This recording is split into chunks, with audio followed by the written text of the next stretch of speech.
Yeah, we go out to, the bars, E and Jack's, and I probably know all those places. Yeah. I think I'm supposed to do this for the next hour too. Oh, it's a little exam. It's nice. Yeah, my friend Jordan is doing his postdoc there, and he's an Irishman, so he's always at like Harp and Fiddle, Rira. Nice. Yeah. There's tons of nice bars in the area. Like if you're hanging Bethesda's out got, there, you'll meet. yeah. Bethesda's got plenty of nice places to hang out and drink and party. Yeah. Yeah. It's a nice town. It's definitely different than Davis. My name is Danielle Salvage. I'm a fourth-year medical student at Robert Wood Johnson Medical School in New Jersey and also National Vice President of the American Medical Student Association. I'm here with a diverse panel of medical students from across the United States. We're going to open with each panelist telling us a little bit about themselves, their undergraduate education, and where they go to medical school. My name is Hassan Keshivji. I went to UC Irvine for undergraduate. I graduated in 2007. I took a few years off, and I started medical school at UC Davis. Currently a second year at UC Davis, and I am the AMSA co-president at our chapter. Hello, my name's Oscar Davila. I'm currently a first-year medical student at UC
Bring everyone down. I'll make it more Did you go to the enthusiastic. Vegas conference? Huh? Make it more enthusiastic this way. Did you go to the Vegas conference? No, I could not Yeah, attend the you Vegas kind of know conference, what you're getting into. unfortunately. We're all like, yeah, we're enjoying I went medical last year, school. We're learning Well, all no, that 2 new years stuff. ago And we the had it in fourth year, Vegas. yeah, just wait until third and fourth year when you get your ass kicked. Good. Now you guys are all loose. I can hit the switch. Okay. Let's give them a few minutes. Sorry to have something crash on you, but we are in maybe about another minute, and so we'll just start over the exact same thing again. Moderator intro, go down the line. Who are you? Where are you? What year? That sort of thing, and then we'll just get into answering some questions. Some questions will come in live via Facebook and Twitter and the other social Wow. media that we're using. And My name's Danielle Salvage. I'm a fourth-year medical student at Robert Wood Johnson Medical School in New Jersey, and I'm also the National Vice President for the American Medical Student Association. I'm here with a diverse panel of medical students from across the U.S. We're going to open this panel with each of them telling us a little bit about themselves, and I'm also going to have them answer the question of what you would do if you couldn't do medicine. Thank you. My name is Hassan Khashoggi. I went to UC Irvine as an undergraduate. I graduated in 2007. I took 2 years off after my undergraduate, and I lived in Orange County, and I started medical school at UC Davis, and currently I'm a second-year medical student, and I am the co-president of AMSA at our UC Davis Medical School chapter. Hi, my name is Oscar Davila. I went to college at UC Berkeley. I graduated in 2008 with a major in biology. I took 2 years after college, and currently I'm a first-year medical student at UC Irvine. And I'm also part of the UC Irvine Prime LC program, which is the program in medical education for the Latino community. Hi, my name is Chris Mittleman. I did my undergraduate here at UC Davis, majored in biochemistry, graduated in 2009. I'm currently a first-year medical student in Bethesda, Maryland at Uniformed Services University of the Health Sciences. I'm Carolyn Black. I'm a second-year medical student at UC Davis. I went to the University of Maryland, Baltimore County. I graduated and worked at the NIH for 2 years. I'm also in the UC Davis Physician Scientist Training Program, getting my PhD in immunology. And if I couldn't be in medicine, I think I would be a journalist. Hi everyone, my name is Anne Liu. I am currently a second-year medical student at Stanford University. I went to undergraduate at UCLA with a major in microbiology, immunology, and molecular genetics. I did not take any time off and went straight to med school. If I did not go into medical school, I would have considered seriously doing research and going the pathway, becoming a research scientist, perhaps working at an academia or a biotech industry. Hey everyone, my name is Jeff Ma. I'm a second-year med student, also at Stanford. I'm originally from Chicago, and I went to Stanford for undergrad. I majored in biology, and then spent a year afterwards working at the NIH, doing research in immunology, and then decided to go back to the West Coast for med school. If I wasn't in medicine, I would probably be a professional musician. Okay. So our first question for the panel is, what were the biggest factors that went into you deciding where you were going to apply to medical school? Should I just start? Yes. For me, it was more so locality, closeness to family. I've been in California pretty much all my life, and it was just having that support system was the biggest thing for me, and just wanted to just be close to my family just in case something happened, because my family isn't in the best health. So yeah, just having that comfort, just being able to kind of drive down a few hours and be there whenever there's an emergency or whatnot. That was a big thing for me. And the weather is a pretty big thing. California, it's just great weather. So moving to East Coast, I don't know if that would really work for me. I'll probably have like weather-induced depression or something like that. So I need the sun, need some type of ocean. Here we have the river in Sacramento. So that's, I think that kind of does it for me. Yeah, so when I was looking for a medical school, like definitely the environment was definitely a big factor. So like I'm right now in Irvine, so I'm 15 minutes away from Newport Beach, Huntington Beach, so I'm in a great setting to go to medical school and study. But more importantly, just the school itself and the support within the medical school and also the emphasis within the medical school. Like I mentioned in my introduction, I'm part of the Prime LC program at UC Irvine, and the emphasis on that is on the Latino community, and that's the community I want to serve. And in Irvine, I'm able to both become excellent clinician, but also an advocate within the Latino community. And within UC Irvine, I'm going to be able to do that by the end of my career there. Okay.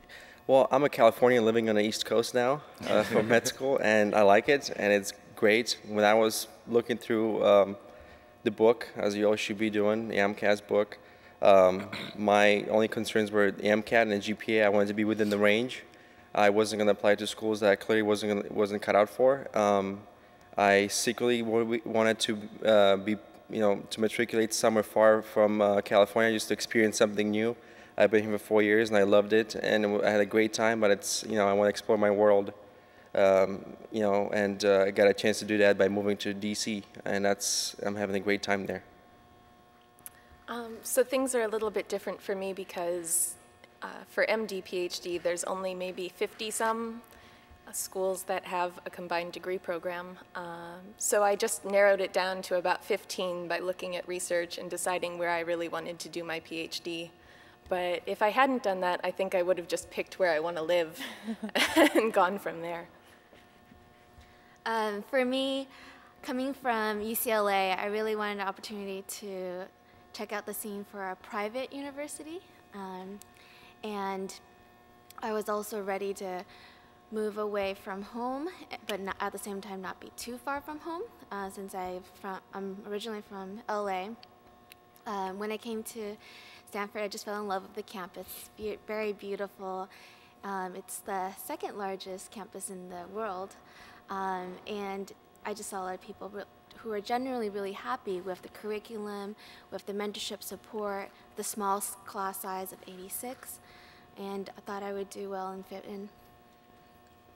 Yeah, I agree with everything that everyone else has said already. For me, I applied pretty broadly, and I used the interview process to try to get a feel for where I thought I'd fit in really well. And coming from Stanford as an undergrad, I knew that I would be happy there. Some other factors that I used in my decision was looking at how the curriculum was set up and how students were graded and whether it was on a pass-fail curriculum or not, which I think is a pretty good indicator of how stressed out you might feel during the first couple of years. I think your financial aid package is also an important consideration, and just your general intuition of how happy you think you'll be in that area. The second question is concerning the process of applying. And what pre-med students want to know is, what were some of the most difficult parts that you found when you were going through the application process for medical school? I think applying to medical school is the hardest part. Yeah, and then medical school isn't that hard compared to the application, at least for me. I actually applied twice. I applied once when I was a senior in college, and I guess I just wasn't ready because the application really asks you to be really analyze yourself, analyze who you are, why you want to go into medicine, and it's really important to take that time and understand, have more life experiences to actually reflect upon your experiences and interpret them and convey it to the admissions committee. So I think just having that, I guess, that maturity or that time to really analyze and apply is the hardest part. And just taking some time off after college, doing other things, and like I did research for 2 years, and I had like 2 other jobs, and I taught. So that really gave me the chance to really understand my own personality, because a lot of questions that they ask you is, what are your strengths, what are your weaknesses, what makes you really believe that medicine is for you. So I tried other things afterwards, and it really gave me the security that, okay, medicine is what I want to do. But yeah, so. So the most difficult process, like the application process, is you're going to go through as you're applying. It's like a roller coaster of emotions, from choosing the schools you want to go to, and putting all your personal statements together, all your application, your secondary, then all the wait time too. It's killer, like waiting for schools to reply back. Some schools are really quick when they reply back. Some schools are not. Yeah. So it's just, and then you're always second guessing yourself, like, did I not write something well in my application? And it's just, you're up and down, and then you get an interview, and then you're stressed out about the interview, and then after the interview, the whole waiting ends, and then, but at the end, once you get accepted, that's probably the best day of the whole application cycle. But yeah, so it's a roller coaster, but just stay strong and know that everything's gonna be okay in the end. Don't give up. Don't give up, definitely don't give up.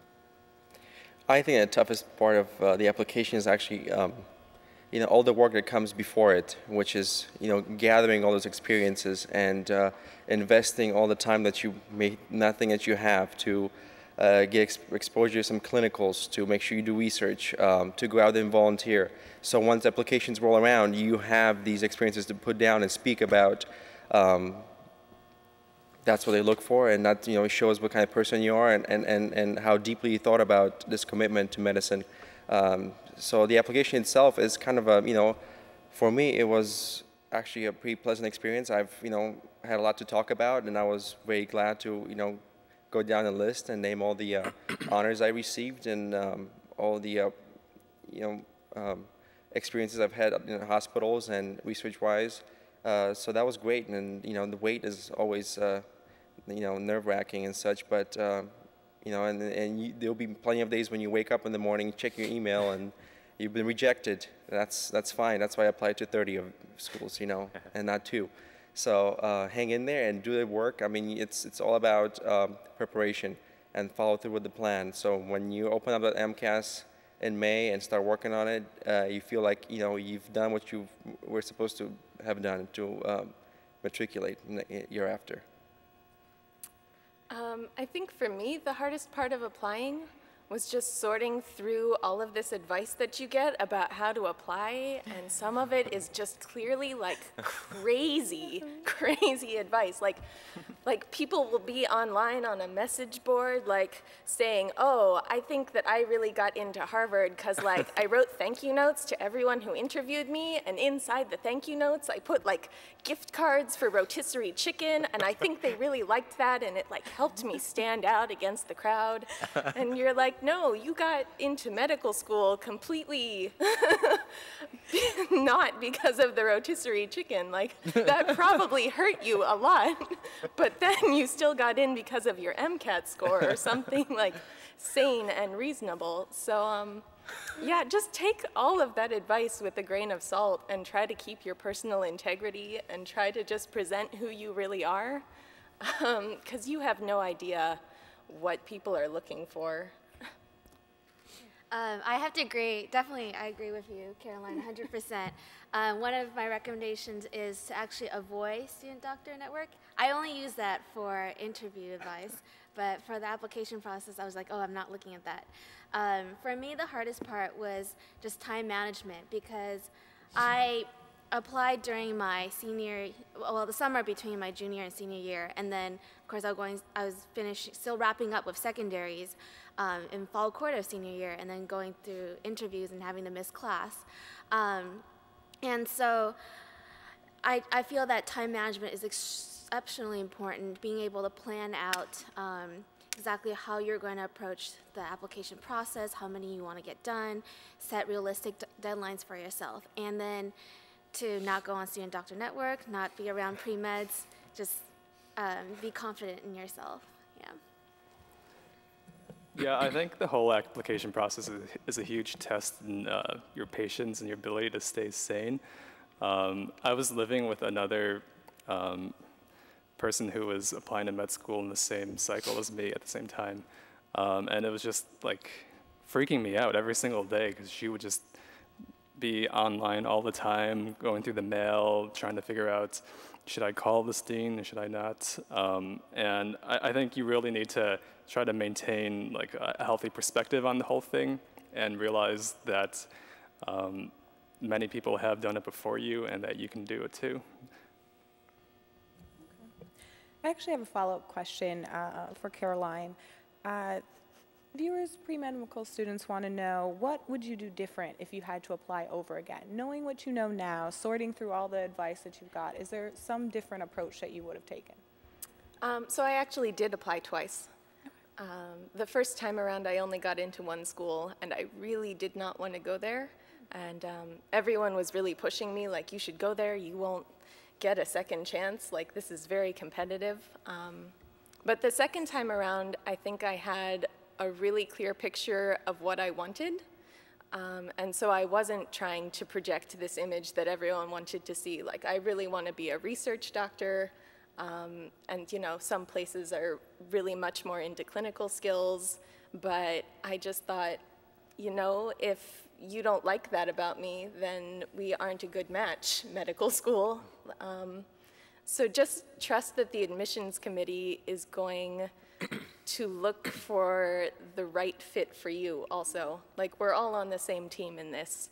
And if you don't get in somewhere, it's probably because you just don't belong there. You belong in a different medical school, and you're going to be really happy with where you end up if you're just honest about who you are. Thank you. For our next question, how did you go about preparing for interviews? So now you've went through the application process, you've received these interviews. Are there certain things that you did before coming in for your interview that you feel helped you in that particular process?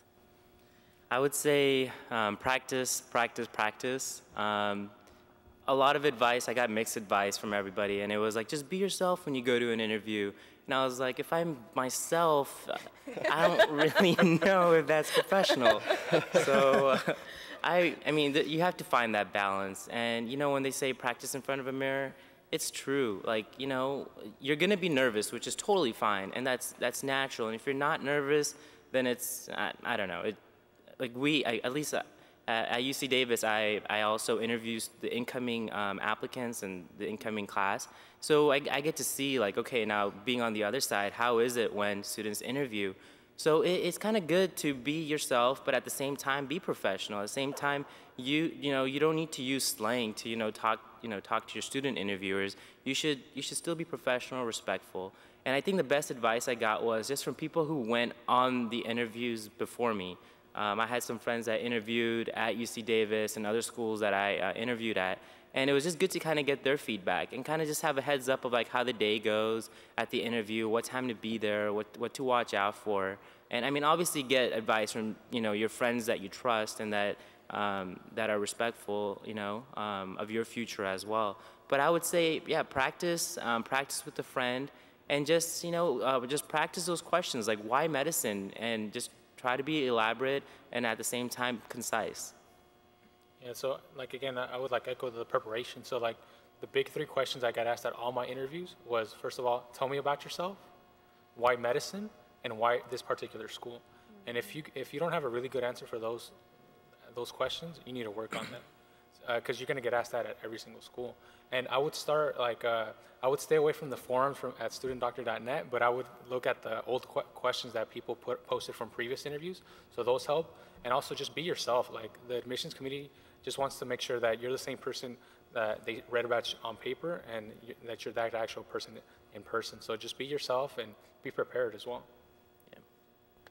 Yeah, the admissions committees around the country, they just want to make sure that you know enough about yourself to be able to answer about your weaknesses and your strengths and what drives you and why you're here, and also have you done enough research about the school that you're interviewing at to be able to tell that what makes them stand out. So take time to look into that, but do some self-exploration.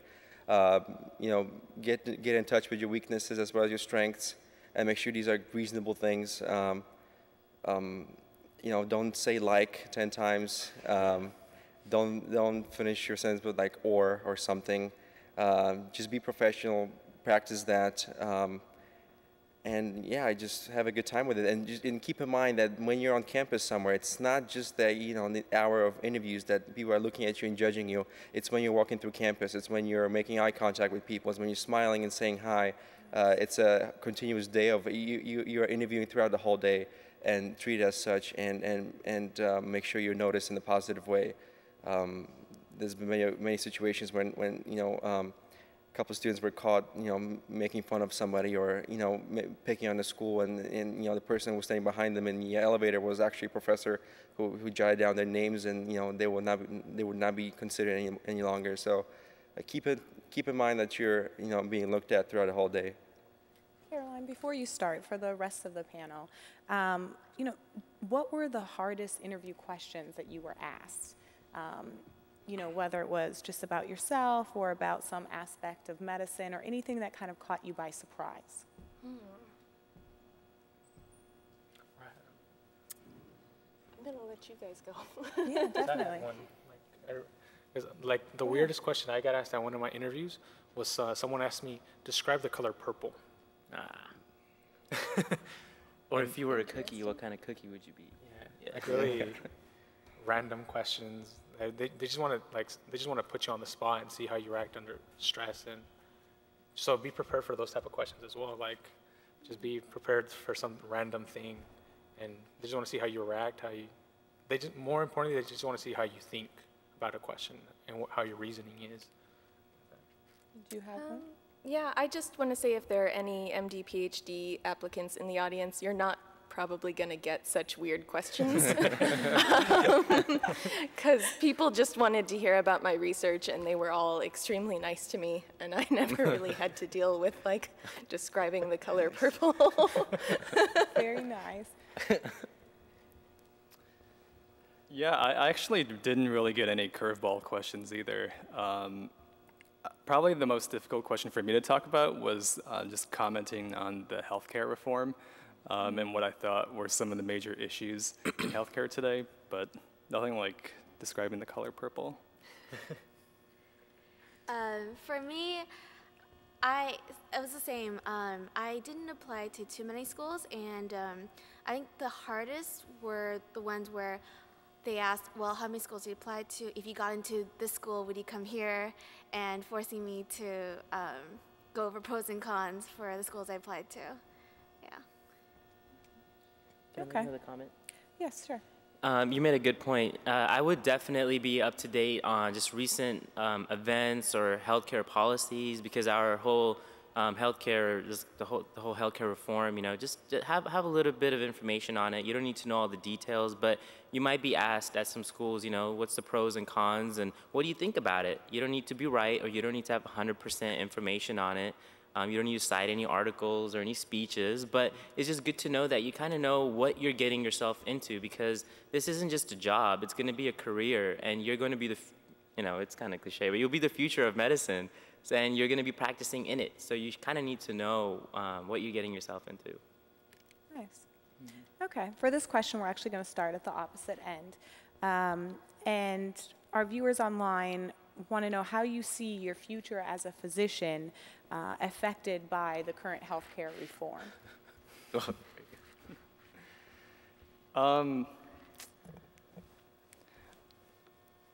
That's a difficult question. I think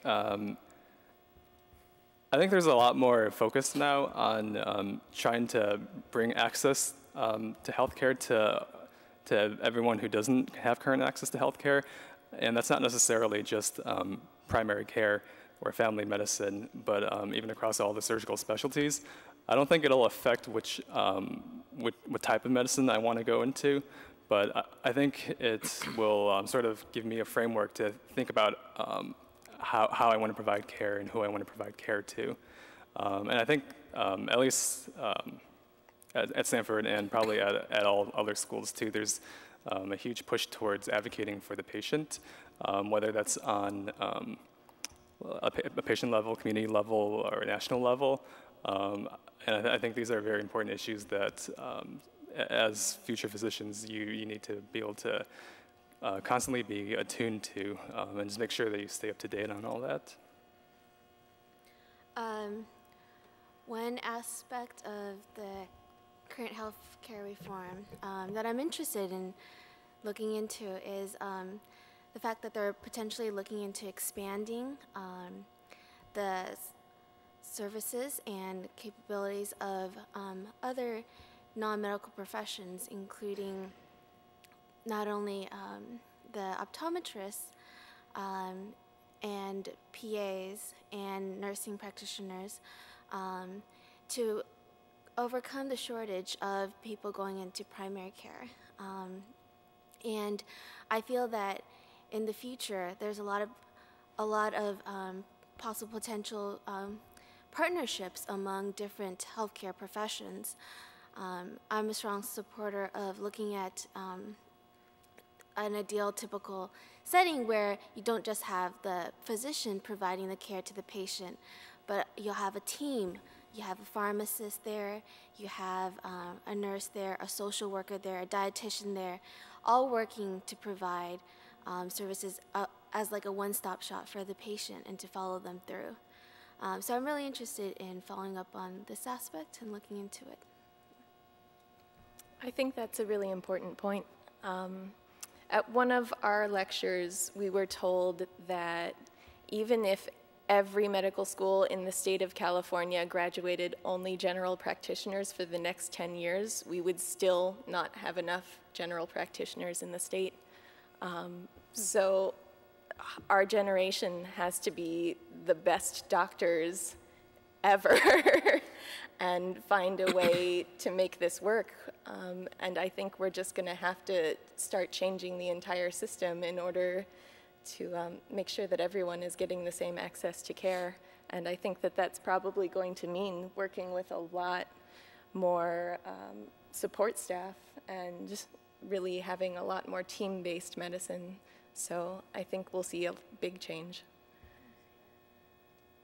Yes, I think improving access to care is critical in the civilian sector. When I graduate, I will be a military physician. That's a little different setting than what you expect out in the public sector. I can't really comment much about the civilian sector until I make the transition from military to public. But in the military setting, we have a sort of universal health care. Doctors aren't limited by insurance companies telling them what they can and cannot order. We are allowed to be and practice medicine the way we were taught to, and that's one of the aspects of medicine in the military that really drew me to that whole idea, and I'm happy where I am. Yeah, so I think the most important thing that, that I think we'll take about from the health reform will be the increased access. Definitely, like everybody's saying, like we're going to be seeing more patients, and then the type of patients we're going to be seeing is going to be different too. We should focus more on more of a primary, more of a preventative medicine approach instead of having to wait until people come into the ER. So I think having more increased access is also going to shift the focus of medicine also to more of a preventative medicine, which I think is very exciting to, instead of just treating the diabetes, more focusing on preventing it. And I think it's going to be very important for all of us and all the current physicians as well to be involved in healthcare reform in terms of implementation. And what's going to be implemented, it's not going to be perfect, but I think it's a step in the right direction. And it's going to be important to make sure all our professionals are inputting their voices to make sure that every year it gets better and better. Yeah, I agree with everybody, what they said. It's an exciting reform. In our lectures, we learned that we're ranked 37th out of all the countries in the world in healthcare. So it will be good to kind of see us climb up that ladder, especially because we're one of the larger countries. And just there's just so much wastage in our healthcare, money-wise, and to see that money being allocated towards more evidence-based research, more preventative healthcare, like you mentioned. I think that will just overall make our patients' lives easier, and ultimately, as healthcare professionals, our lives easier. And working on interdisciplinary teams is just going to be more efficient. Nice. Okay. We have a follow-up question, actually, going back to interviews. And anybody on the panel can answer this. But our audience wants to know if you've ever, during an interview, had a question that made you feel uncomfortable or that you didn't feel was appropriate in that setting. And if you did, how you handled that.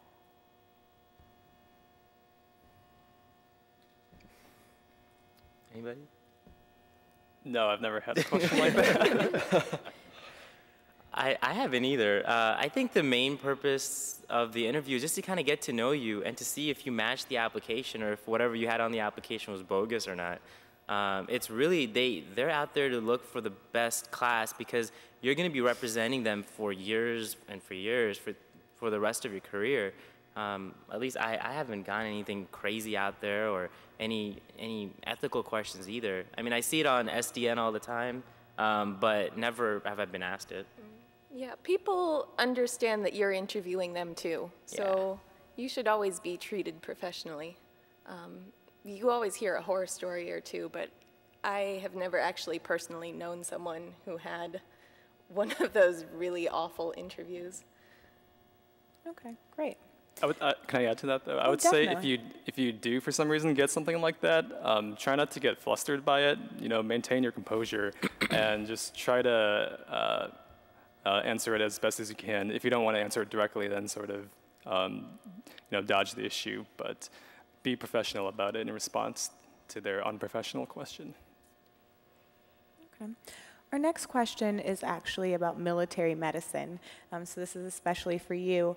But our viewers would like to know how you came to make this commitment and what kind of brought you down this road and your involvement in military prior to medical school. Great. So I was one of your, just a regular kid going to undergrad school, here at Davis. Didn't have any roots in military whatsoever.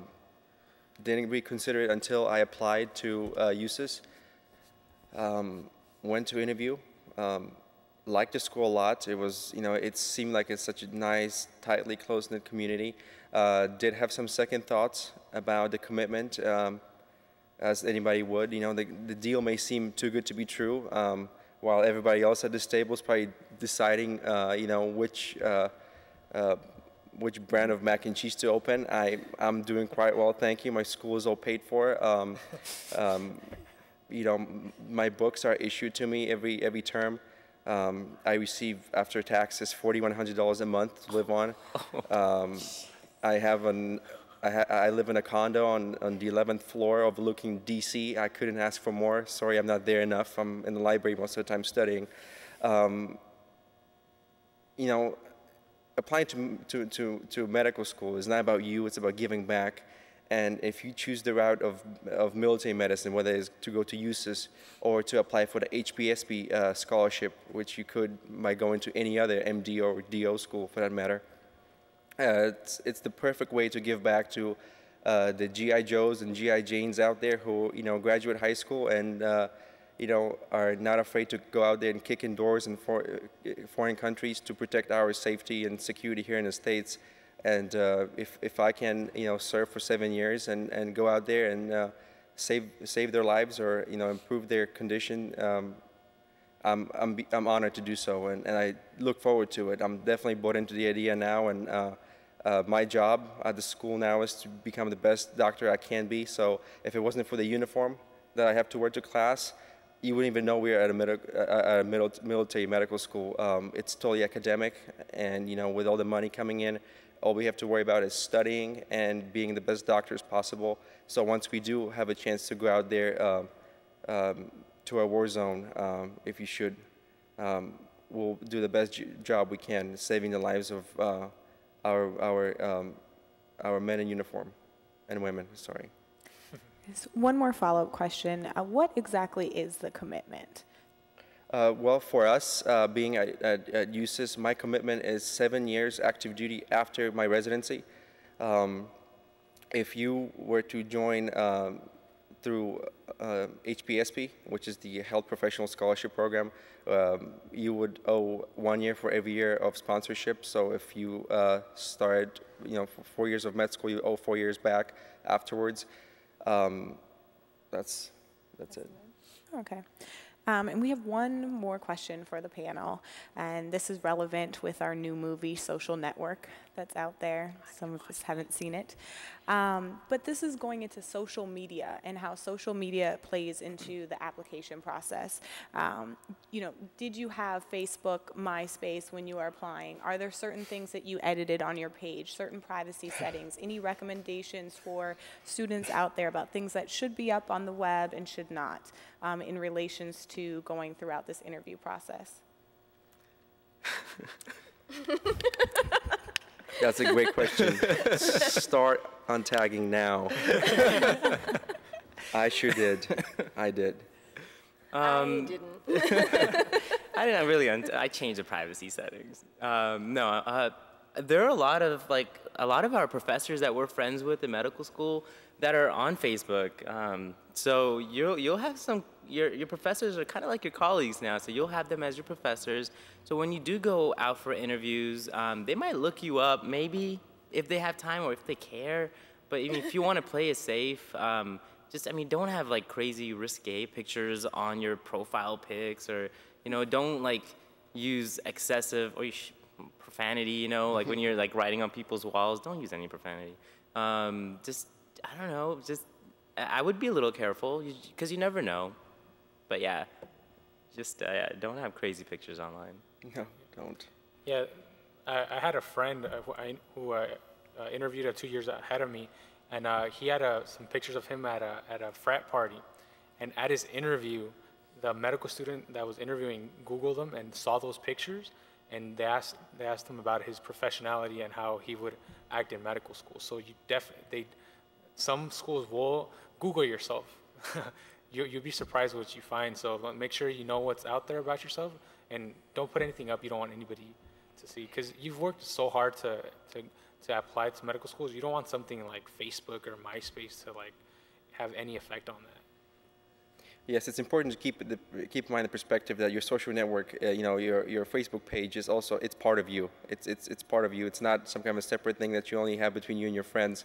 It's a part of you that you go out and you go on there and you have friends and you chat with people and you post your pictures so it also says a lot about you. So just be careful, keep it professional, and be on lookout for anything that comes up, and best thing to do is just drop it. If you can't, then be really careful. Or friend your mom. If it's fine for your mom. That's great. Do that.